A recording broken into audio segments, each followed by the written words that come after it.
Today on episode 173 of the Peak Performance Leadership Podcast, we speak to high-performing culture expert Andrew Freedman, and he's going to tell you and teach you how you can make a better way for your employees and your culture. That's right, folks. It's all about culture today. Are you ready for this? All right, let's do it.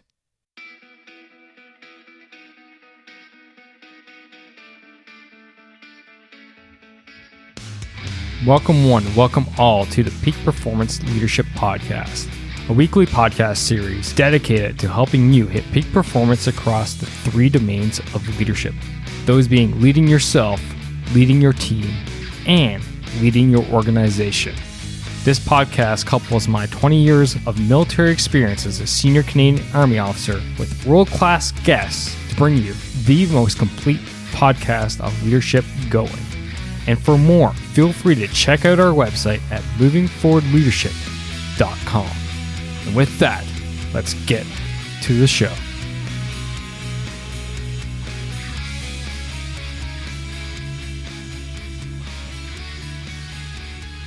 Yes, it's so great to have you here yet again for another episode of the Peak Performance Leadership Podcast. And today we're going to be talking about a super important topic, and that is culture. If you listen to the show for any length of time, you know that I love to talk to guests and talk about culture. Why? Because it is what's going to make or break your organization. Without a great culture, you are not going to either attract nor retain great people. And if you can't keep or get great people or anybody to follow you and your organization, then let me give you a news flash, a hot take. You are not a leader. And that is what we're all about here. We are all about being leaders and not bosses here at the Peak Performance Leadership Podcast. And we go for that. Why? To achieve peak performance, hit those optimal outputs, and strive to achieve greatness. And that is whether it's in yourself, your team, or your organization. And today we're going to be predominantly looking at those domains of leading your organization and leading your team.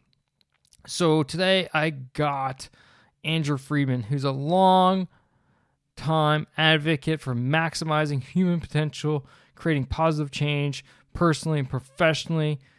For over 25 years now, he's been driving force and designing strategies to help leaders develop the organizational culture that's going to enable them to achieve great things. He's worked around the world. He's been part of all kinds of different projects, etc., etc. Sure, I could give you his resume, but you know, if he's here on this podcast, then he knows what he's talking about, because that is the type of world-class guests I bring on the show. So during this episode, we talk about why it's so important to have a high-performing culture, how you can make a better way for your employees, why starting with end goals enables teams to achieve peak performance, how to incorporate values to create a high-performance culture, how toxicity is going to destroy that, how to find employees, hire them, and integrate them into your high-performing culture, and so much more. This is a jam-packed episode, ladies and gentlemen, and I have no doubt in my mind you're going to absolutely love it. So with that being said, you know what? It's time for me to go quiet and for you to sit back, relax, and enjoy my conversation about how to thrive with a high-performing culture with Andrew Freedman.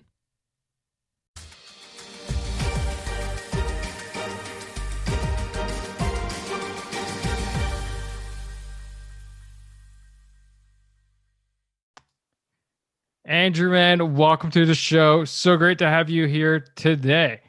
Thanks, Scott. I've been thinking about this conversation, not just today, but over the past week as I've been prepping for this, re-listening some of your previous podcasts. And I love what you do. I love what you stand for. I love your principles and how you think about leadership, organizations, building culture. And so this is going to be a great dialogue. Thanks for having me. Wow, that's geez. Normally, I'm the one that's throwing out the compliments at the beginning of the show. I don't even know where to start from here. Got me all flustered and stuff. No, I appreciate it. I appreciate what you are bringing to the table tonight. And, not for me, but for the listener out there, and talking about, predominantly your book, Thrive. Appreciate the copy, by the way. Awesome read for the listener out there. Feel free to grab your own copy. It is in the show notes, and the show notes today can be found at movingforwardleadership.com/173. And that is, we're talking about Thrive, which is the name of your book, but thrive with a high performing culture. So, which is awesome because we're talking about peak performance here at the Peak Performance Leadership Podcast. So, high performing culture, peak performance. We're basically saying tomato. We're saying the same thing. So my first question is, why is that so important to you? That high performing culture why is it so important that you had to write a book about it? Well, for me, this goes back over, 20 plus years of doing what I do. And as I've studied people since I've been in the consulting world, and really even before that, I've always been fascinated, Scott, why, how hard people work. And, everybody goes to work every day and they want to do good work and they want to find meaning in what they do and they want to find purpose and they want to bring value and they want to go home, to their family, put their head on the pillow at night and know that they did a good job and that their work mattered. And the reality is that many people, research supports this, over 70% of workers in the United States and even more broadly are disengaged in what they do. They're not going home the way that I described.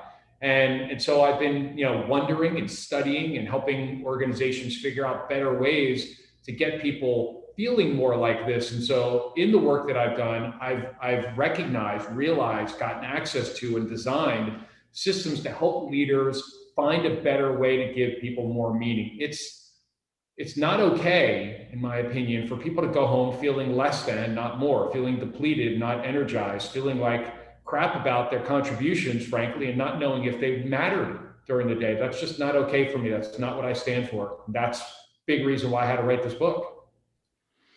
That feeling is, so predominant and so prevalent in today of just people, just punching the clock, doing the grind, show up, hate what they do for essentially half of your waking day at minimum. Yeah. Like, you know what I mean? Because, okay, you take the standard person, the standard, the templated person, it's 8 hours of sleep, it's an 8-hour workday, and it's 8 hours of other stuff. That's 24 hours right there. So you remove the sleep because that's basically, used time, like doesn't matter. You're sleeping. So you got 16 hours left and 8 of it's at work and 8 of it's doing other stuff, commuting, spending time with your family, etc.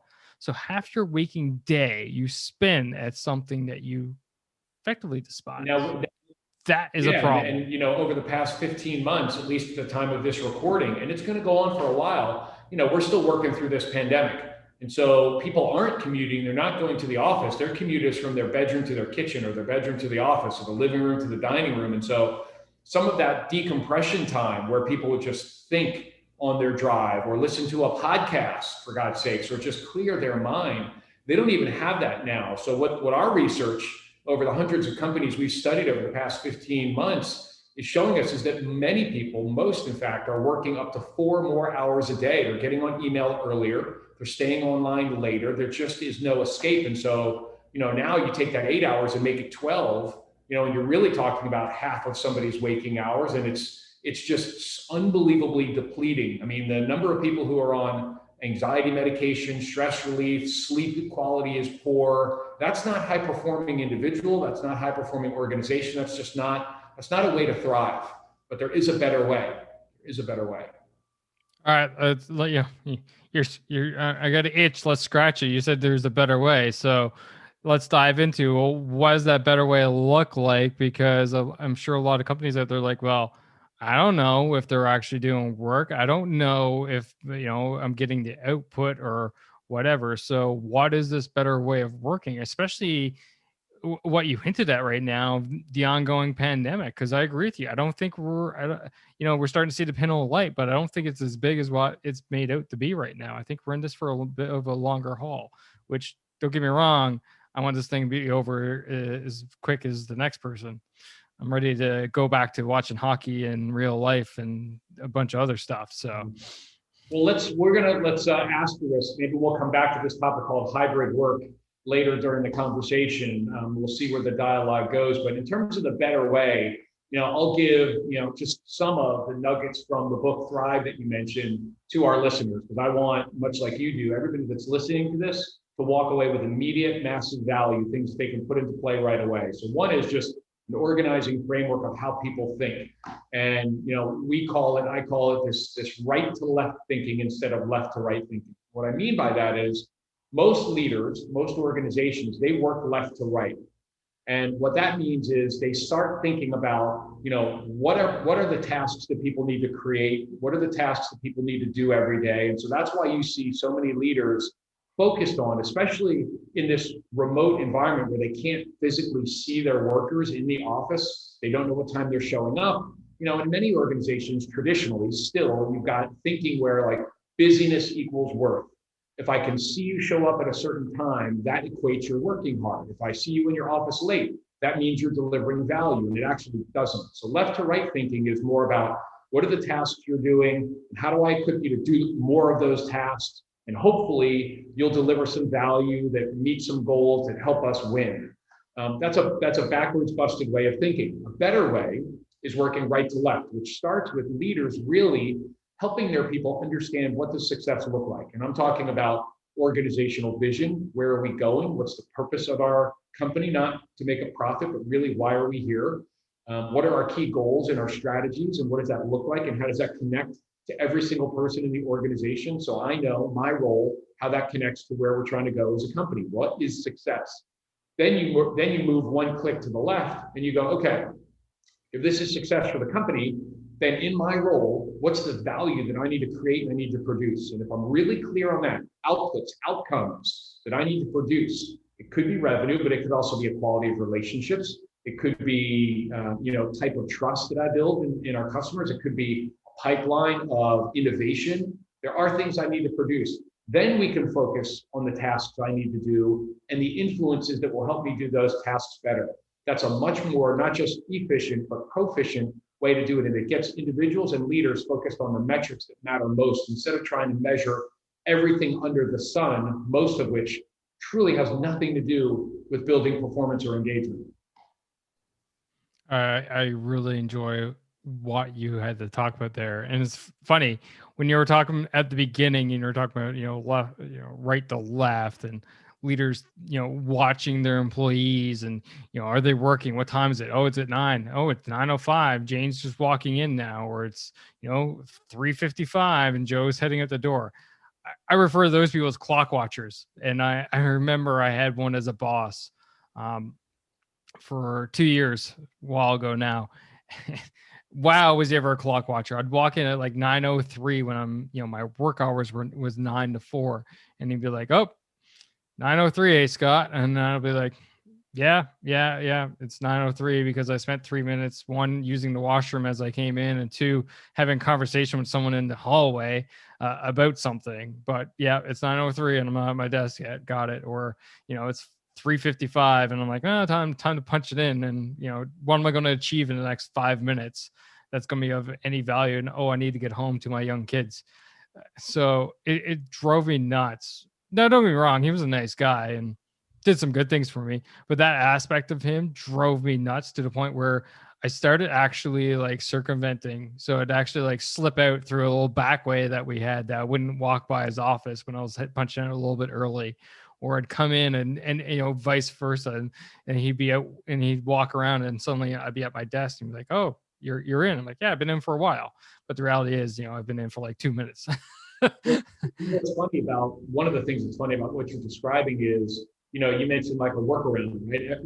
Every individual can find workarounds or hacks. And the dangerous thing about measurements is if people don't understand why something is being measured, why it matters, how it helps them perform in their role, how it adds value or meaning, then here's what you wind up happening. I'll give you a sales example. This is a real one from a client that we did some work with.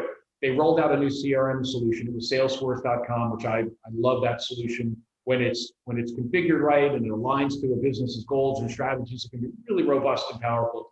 But one of the things that this company did as they rolled it out is they said to their sellers, you need to enter 50 new contacts every day. And this was in like pharmaceutical, industry. And so if they're talking about positions, you need to enter in 50 new contacts a day and which positions you're calling on and all this stuff. And the way that it was rolled out, that change management, that process was only about the number. You must hit 50. And if it's not in Salesforce, it doesn't matter.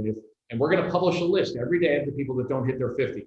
So the behavior that they got organizationally from their people, as you can imagine, was they just started entering bogus contacts. They were entering 50 made up physician names that they just found off Google, none that they really contacted or called. And so they were compliant and they stayed off the boss's radar. The boss wasn't really checking to see if these were real conversations or if they were material contacts or, they actually were real pipeline opportunities. And so what wound up happening is when those reps wound up leaving the company, the next salesperson that came into their territory was inheriting, a book of hundreds of contacts that were completely useless, bogus, and not useful at all. And that's the kind of behavior that leaders sometimes get when they aren't leading most effectively. When they're not building a workforce that's truly engaged, connected, understanding what needs to be done and why. And it is the antithesis, Scott, of a high performance culture. Game in the game is how I like to refer to it. The second thing I wanted to hit on that you talked about earlier was the need to work from right to left, i.e. starting with the end goal or whatever and working backwards. And me, I come from a military background. I'm a senior Canadian Army officer. And whenever we plan operations or we plan anything, we go, okay, what's the desired end state? i.e. where do we want to end up? What's our goal? And then we work our way backwards from that. And I find it so surprising that it feels often like we're alone in the world doing this from an Army context because so few organizations out there think that way. And it just boggles my mind. I'm like, we're not that great. We're good, but like, come on, you guys can pick up on this too. It's not a difficult concept. Start with the end goal and work your way back. So my question to you is, how do you find starting with the end goal in mind, working your way back? How does that enable that, high performing culture, that peak performance out there for the companies that you've worked with, that you consulted in the past?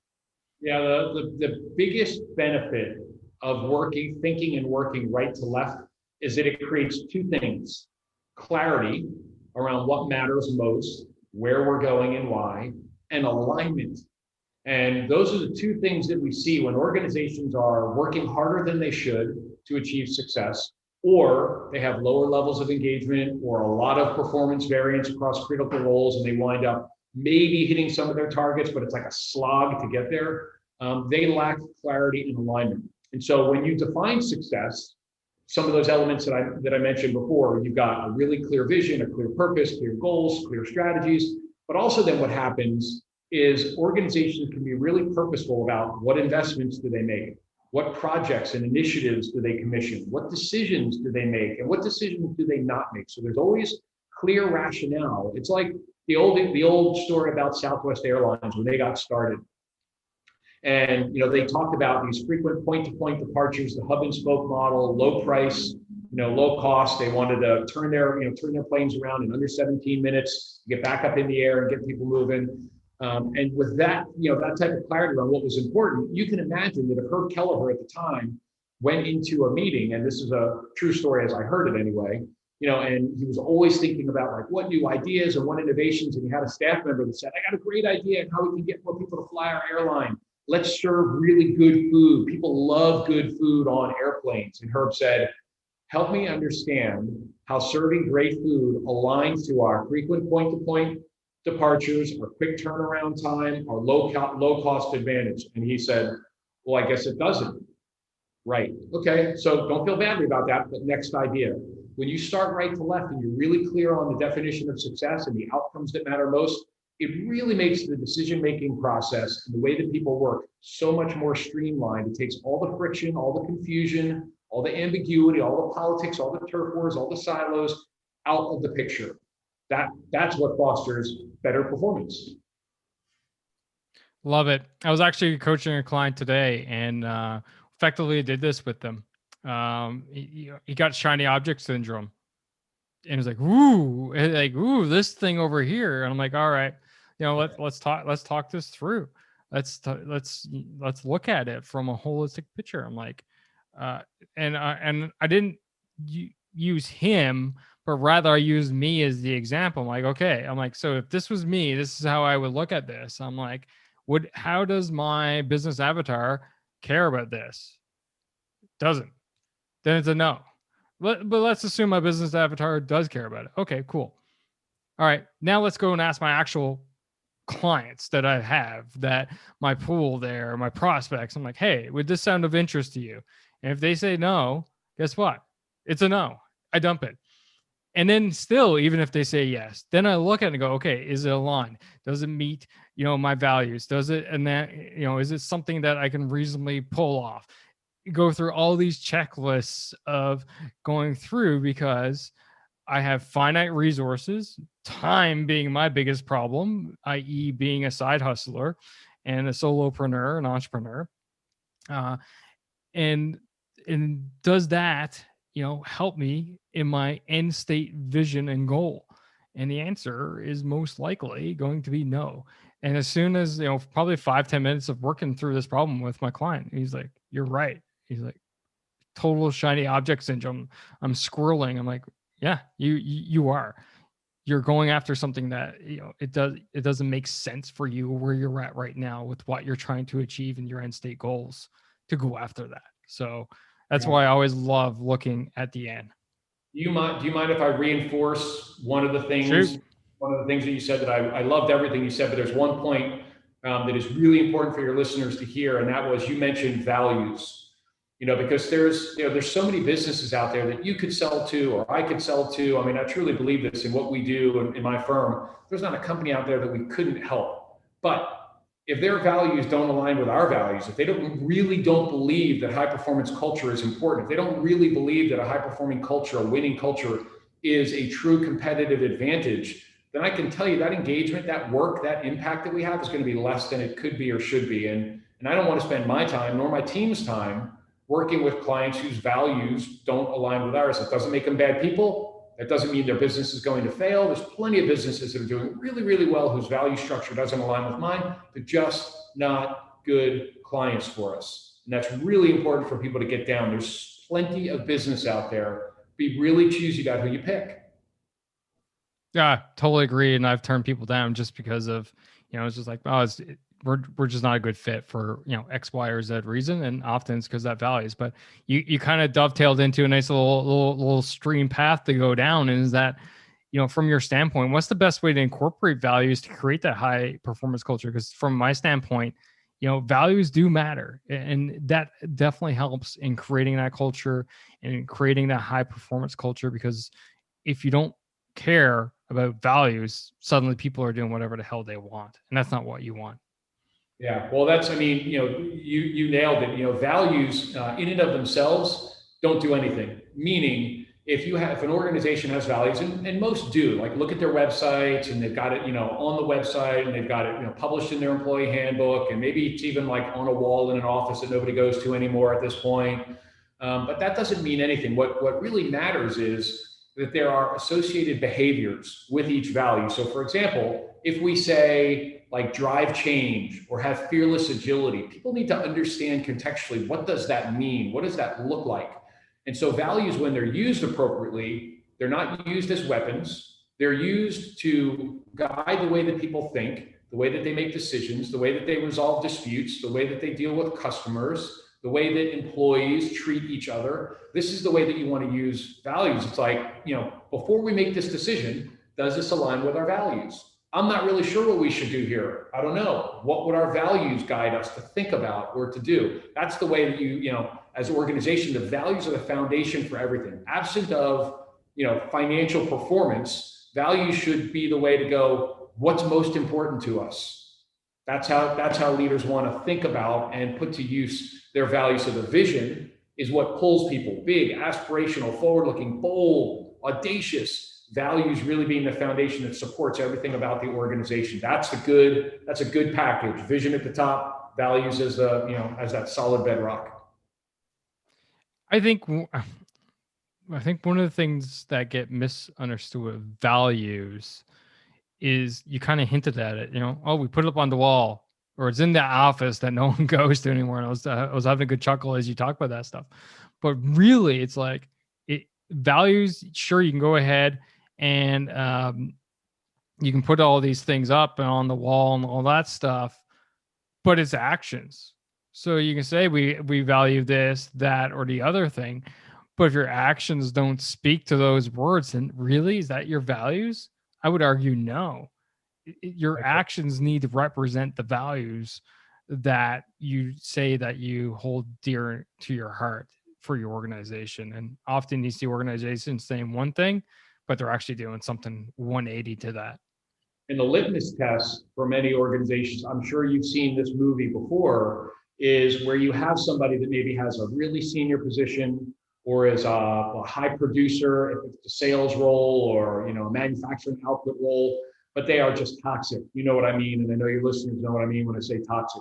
And it's really a testament. It's not to say immediately that person should be removed, but there needs to be very clear, needs to be visible to the organization that is not tolerated. That we as an organization, if we're going to say we're a high performing culture, we do not tolerate others who thwart people's passion, desires, performance, and them as humans. That is not acceptable. If it is acceptable, it is tolerated, it's not looked at or not addressed, then that sends a clear message to the rest of the employee base. And I can promise you this from having worked with hundreds of organizations and thousands of employees, people are, as we like to say, they're going to vote with their feet. They're not going to stand for that. They don't want to be in a place where we tolerate and even endorse people who act like jerks. That's just not okay. That is not a high performing culture. I don't care what the revenue is. I don't care what the profit is. I don't care what the earnings per share are. It's not high performance. Maybe it's high functioning, but it's not high performance. People don't leave organizations, they leave bad bosses, right? And I love that little segue that you set up nicely, and that toxicity and how much it can degrade performance in an organization. I lived it. I will tell you, I freaking lived it. We had a leader of one organization I worked in who was great. She was fantastic. We were moving in the right direction. We had that vision. We understood values. We enacted our values, all this stuff. We were pretty close to a high performing organization. I mean, really close. We had pockets. The team I was in charge, we were definitely high performing. We were functioning at a high level. And then suddenly it changed, right? Again, military organization. We changed leaders, overarching leaders every 2 years. And the next one came in and we went 180. I mean, Mach 10 nosedive into the ground. Why? Because that was a toxic leader, complete and utter toxic leader.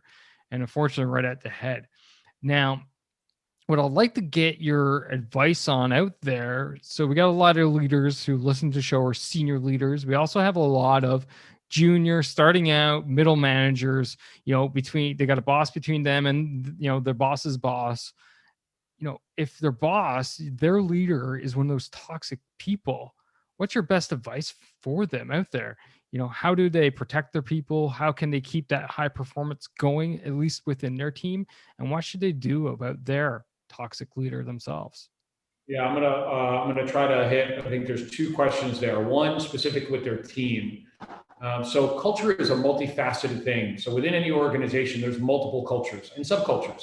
So there's the big macro culture of the organization, but then there can also be cultures that are at the business unit level, the department level, the team level. And so one of the things that can be really healthy and productive is, in any team for any leader, whether it's like a skunk works team that's brought together to work on a specific project, or if it's a persistent team, like this is my team, this is how we roll, this is how we do our work always, they can define what culture do they want to have. What's the vision and what are the values for their culture in their team? How do they want to operate? What are their operating norms? So they can have a more of a bit of a contained culture inside the broader ecosystem. And they can also talk about, how do we want to treat others outside of our team? How do we want to collaborate? How do we want to connect? How do we want to influence? How do we want to make our culture, not in a boastful way, but like the envy of, where others go, man, I want to work like what they're doing, or how do I get some more of that? Right? You know, they can lead from within. It's not only defined by seniority. So that's number one, is really think about what you want in your team and work with your folks to create it.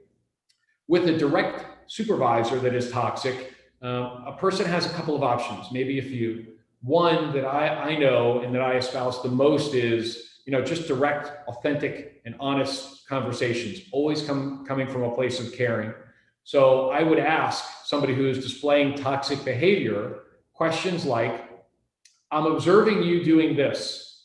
Can you help me understand how that advances us towards our goals, or how that aligns to our values? I want to understand the way that you think. I want to understand why you do the things that you do, not in a judgmental kind of way. It's just like, you're my direct boss. I'm taking my cues from you. I want to understand how you think and how you operate. And if they see the person doing something that's really out of bounds, then the point of address might be, I care a lot about you, and some of what I'm observing seems like maybe it's a little out of character for you. And I just want to raise it to your visibility because you might not be aware of it. So always coming from a place of caring. Now, if you have somebody that's really a jerk as the boss, and they might say like, you don't know what you're talking about, don't ever talk to me like that. It's a culture of retribution or attack. Then it's likely time to engage somebody from HR. To go through a more formal, whatever the chain of command is, whether it's the person's boss first or HR. But I would get some help from a human resources professional, to really get some counsel on, are other people saying this, or am I the only one who's experiencing this? Right? Give me a little bit of counsel. And is there anybody else who can support this leader in becoming a better leader? I've seen that work really well. And ultimately, after they've tried everything, if the boss is just a tyrant, and you said this earlier, people don't leave organizations, they leave bosses. That person could talk about being transferred somewhere else in the organization. That is an option to be considered. And they can also, if it's just really, if they're watching the organization tolerate this bad behavior of this toxic leader. I had this situation myself personally. I left. I said, circle what doesn't belong here. It's clearly me. The organization's values in their behavior do not align with mine. This is not tolerable behavior. It's not acceptable. I addressed it with the individual. She didn't want to hear it from me. I went to, the boss. The boss said, kind of shrugged it off and was like, well, that's that person just being that person, things will work themselves out. And this went on for over a year. And I said, finally, I left, and I explained why I left. And it wasn't because I left and said what I said, but shortly thereafter, she was removed and a few other really toxic people were exited out of the organization. And that was a win for me because I had already left, and it was a win for the rest of the company there. And hopefully it was a win for those individuals because maybe they were a little bit enlightened and, wound up doing some other amazing things somewhere else. So that would be my counsel to your listeners, regardless of where they are. One last thing I'll say on this, Scott, is, if anybody that's listening here feels like, or is having an epiphany that maybe they are the toxic leader, then that's a good moment of enlightenment, maybe a time to look in the mirror and say, if my people really aren't engaged, or if they're really not performing well, or if they're really struggling, or if I'm having a tough time getting or keeping great people, I might need to look in the mirror. I might need to ask for some help. I might need to get a coach. I might need to rethink my way of working, especially in this, work from anywhere environment. As we were talking before, I've seen a lot of leaders who were not really effective leaders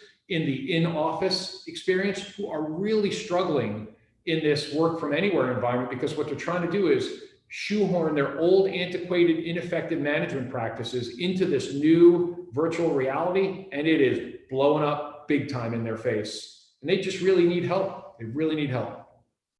The top is the loneliest place. Colin Powell said that once. But it doesn't have to be. Instead, you can find people to talk to, people to run ideas by, people to help you figure out solutions to the problems that you're facing right now as a leader.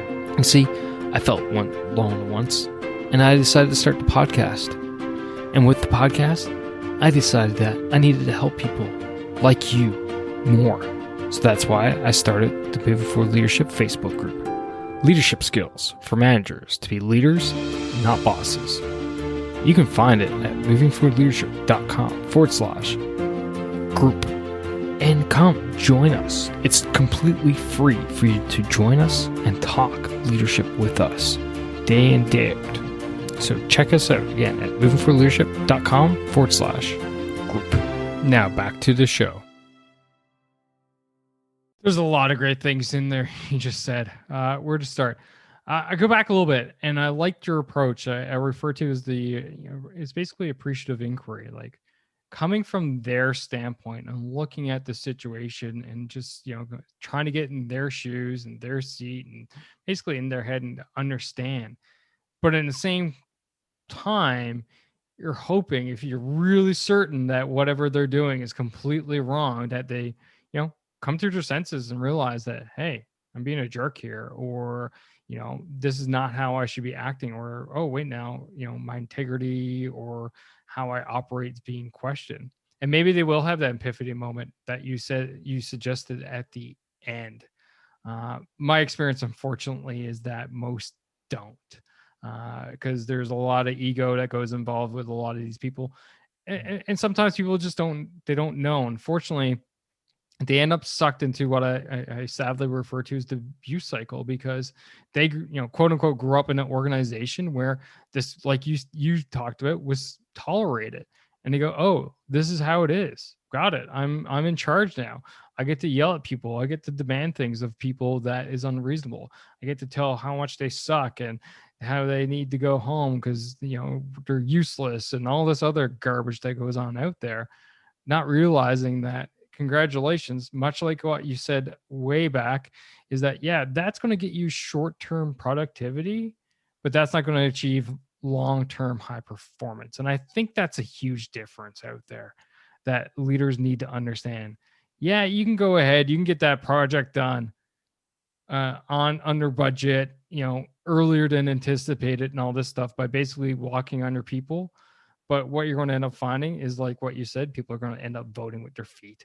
And that does not allow for high performance teams, high performance organizations, nor high performance culture. Absolutely. And think about the people that are left behind when people do vote with their feet. The ones who are, who stay and are really high performers, they bear the brunt. They pay the price. It's like that's the reward oftentimes, that unintentionally leaders pay to their best people, is they get overburdened, they get overstressed, and then ultimately they wind up leaving too. And so it's a very vicious cycle. I love the way that you talked about that, that abuse cycle. To me, you're spot on that. So actually, it leads me now into an interesting point that I would like to get your thoughts on, and that is hiring for high performance, for high performance culture. So how should we go about finding those, those high performers out there and bring them on? So not too long ago, I had a former U.S. Navy SEAL and a former U.S. Army officer who co-authored the book, The Talent War. Fantastic book, all about, finding talent, how special forces find talent and, recruit talent and bring them on. I definitely would like to get your take on that and how we can find talent in terms of, with the goal of bringing people on to bring them into this high performing culture. Yeah. Two related parts to this. One is in the book, in Thrive, we talk about this process and way of thinking and way of being called role excellence.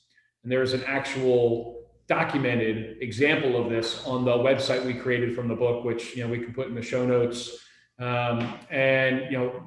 Said as as straightforwardly as I can, the role excellence process really helps to codify what excellence looks like in the role, not at the task level only, like do these things, but back to the right to left thinking. It defines success in the most critical roles. What are the outcomes that need to be produced?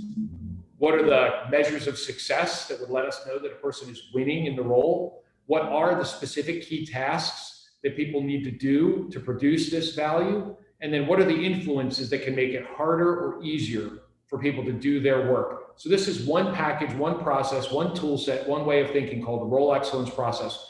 If an organization has that, then they can make very, very clear in the recruiting posts, whether they're using an external search firm or using their own social media posts or doing some other kind of grassroots recruiting. When people are looking at the role now, they have a very clear understanding, or a more clear understanding, of what's required and what value they need to produce in the work, which is going to increase the quality of applicants, number one, as opposed to right now. I mean, put just about any posting out there, there's hundreds and hundreds of people applying because they want jobs, they need jobs, but the job of a recruiter or a hiring manager can be so tough because they're just trying to sift through this, or they're using an applicant tracking system or some kind of technology platform that is like searching for keywords.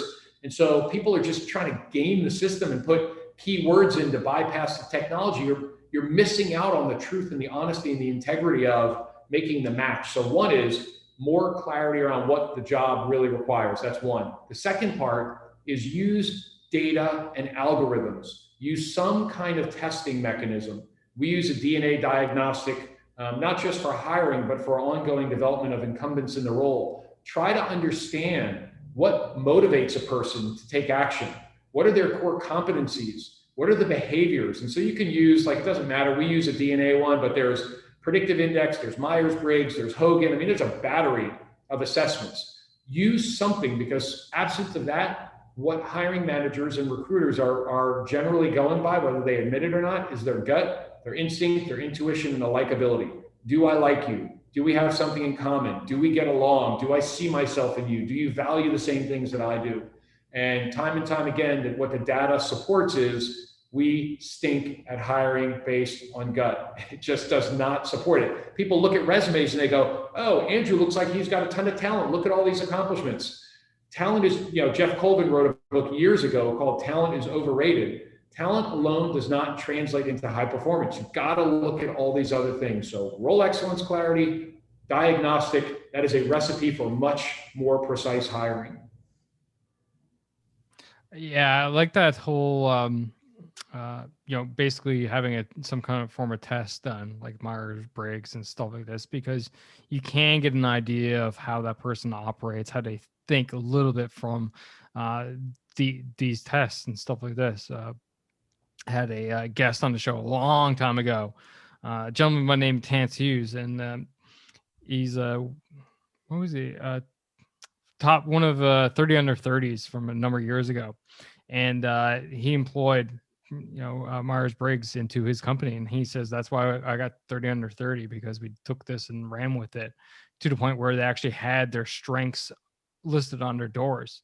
So if you walked in to talk to someone, if I was going to meet you, Andrew, and I looked and I go, analytics is not when you're a strength, and I have this huge analytical, printouts and stuff, graphs and charts and numbers and all this stuff, and it makes absolutely no sense to you. Well, I know walking that, I'm like, well, maybe this is not the best meeting to have with you, or not the best, set of tools to bring to have this meeting with you, right? So that is definitely, I think, a great thing out there. And I like the way you talked about, just doing the job description. So I won't lie, I surf the LinkedIn jobs daily just for interest, right? And occasionally I'll check them out and I'm like, could I do that job? And I mean, like, you're talking about things that have nothing even remotely close to what I do in the military, like 180, 100%. And the way they're written is like, I could apply for this. I could compete for this. Sure.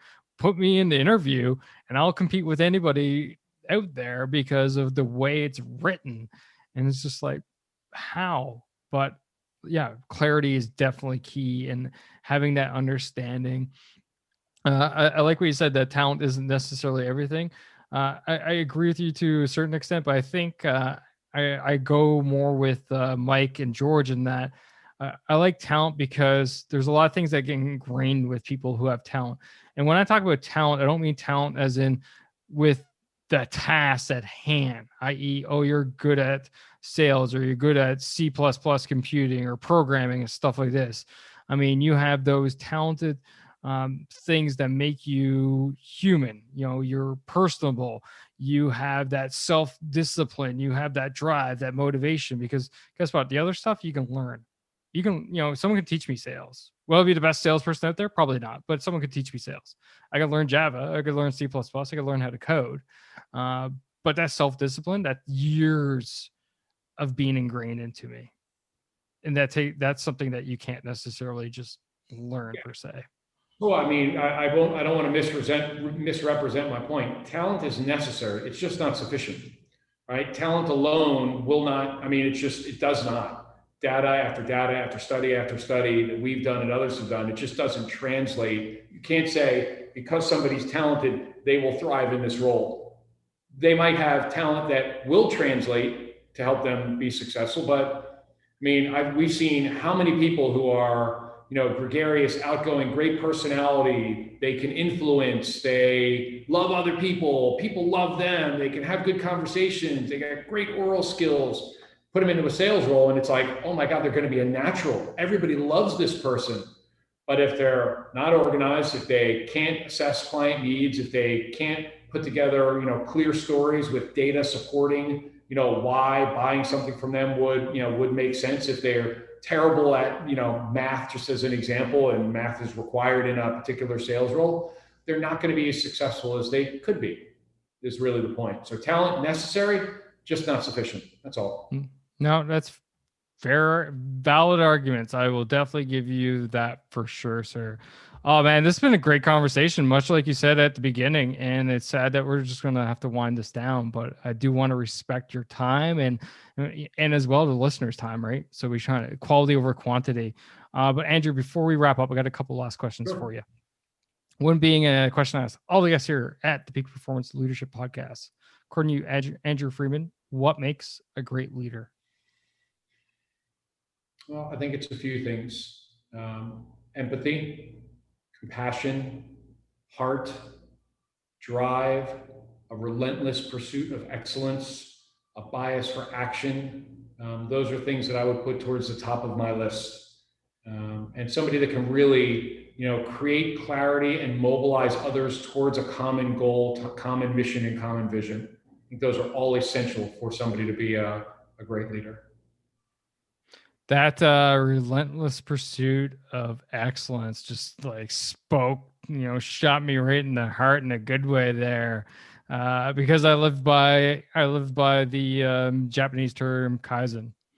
I don't know if you're familiar with it. You are, obviously, which means continuous improvement, right? And actually, I even developed, for the listener out there, check out movingforwardleadership.com/power, which is a whole goal setting program inspired by one, myself discipline, and two, relentless pursuit of continuous improvement to develop a goal setting program for you out there. So you can check that out at movingforwardleadership.com/power. But anyway, we're here to finish up with you. And that last question is, how can people find you? How can they follow you? It's all about you. Shameless plugs. Where can they find the book, etc.? So my handle on all social channels, Instagram, Twitter, LinkedIn, Facebook, is all the same. It's A Freedman Thrive, A Freedman Thrive. If they want to send me an email, they can do that at my work, which is afreedman@shiftthework, all one word, shiftthework.com. And I'll be responsive in any way for any of your listeners who want to reach out, have a question, want to connect, any of the social channels or otherwise. The website for the book is thrive.shiftthework.com. And why I would want people to go there is they'll get access to over 20 accelerators, which are tools, templates, artifacts, examples from Thrive, immediately downloadable that they will be able to put into play to help them be a more high-performing leader and build a better organization right away. They'll also get access to other interviews, blogs, articles that I've written. You can buy the book there. It'll take you right to Amazon. That's the easiest way to pick up the book. And I appreciate you helping me promote it. That's pretty cool. No worries. And for the listeners, always, it's easy for you. Go to movingforwardleadership.com/173. And all those links are in the show notes. Sir, it's been fantastic. Thoroughly enjoyed the book, but more importantly, enjoyed this conversation. This has been well worth the wait because we've been waiting for a while. I know. But hey, man, I'm psyched. Good things come to those who wait, as the saying goes. And this dialogue did not disappoint. You're a true pro, and I love the dialogue. I love what you do. I'll end where I started. I dig what you do. I respect it. It aligns with what I care about, and it's been a great pleasure. Thank you very much, and likewise, absolutely likewise. I don't, people could look at us as competitors. I don't look at it like that at all. I actually look at it as supporters. We support each other because not all of us can be everything to everyone. So if we can push each other up, then that's actually going to be better off for everyone in the long run. So thank you very much. Appreciate it. Thank you. I'll talk to you again soon. And that's a wrap for this episode, ladies and gentlemen. Thank you for listening. Thank you for supporting the Peak Performance Leadership Podcast. But you know what you could do to truly support the podcast? And no, that's not leaving a rating and review. It's simply helping a friend. And that is helping a friend by sharing this episode with them if you think this would resonate with them and help them elevate their performance level, whether that's within themselves, their teams, or their organization. So do that, help me, help a friend, win-win all around, and hey, you look like a great friend at the same time. So just hit that little share button on your app, and then feel free to fire this episode to anyone that you feel would benefit from it. Finally, there's always more. There's always more lessons around being the highest performing leader that you can possibly be, whether that's for yourself, your team, or your organization. So why don't you subscribe? Subscribe to the show via movingforwardleadership.com/subscribe.